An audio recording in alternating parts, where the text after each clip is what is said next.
I think it's the big first domino to fall. And as far as the other pitchers that are involved behind them, the other free agents, I think they can't wait to bring stuff to their teams that they're interested in and say, hey, listen, I want to piggyback on this $140 million contract.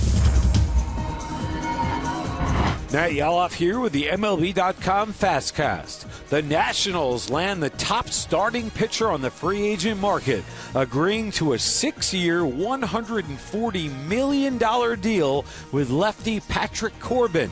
He's coming off of a great year, an all-star campaign, while posting a career-best 3.15 ERA. He joins a Nats rotation that includes 3-time Cy Young Award winner Max Scherzer and 3-time All-Star Steven Strasburg. MLB Network insider John Heyman talked about how the deal came together. Well, the Nationals obviously stepped forward with the big deal, $140 million. We know the Yankees were at $100 million for 5 years. The Phillies were at 5 years also. They might have been a little bit higher than the Yankees, maybe not much. New York may have gone a little bit higher if they were the choice, but obviously $140 million. Patrick Corbin obviously had a fantastic season last year. Big on the strikeouts, big on the velo. Obviously has a great slider. Going into last year, he had a 4.12 ERA, 760 OPS against. Nobody would have guessed that he would have been the top free agent pitcher this year. Robinson Cano is one of the best second basemen in the history of the game.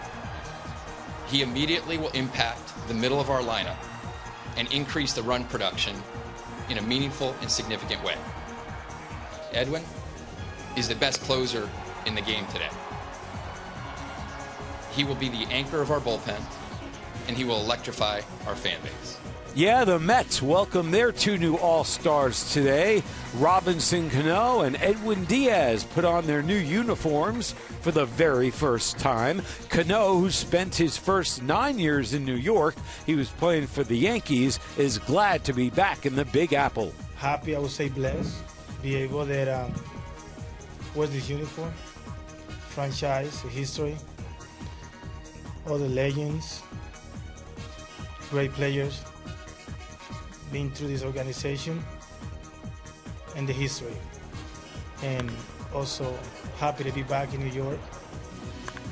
And just can't wait for the season to start and be able to go out there and perform and help the teams to win the World Series. Meanwhile, Diaz, who led all of MLB with 57 saves last year, is ready to lead the Mets to the postseason and beyond.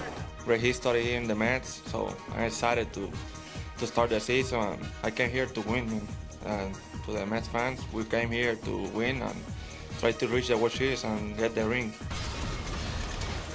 The Astros addressed their void behind the plate, agreeing to a deal with former Rangers catcher Robinson Chirinos. The deal is for 1 year, according to Astros MLB.com reporter Brian McTaggart.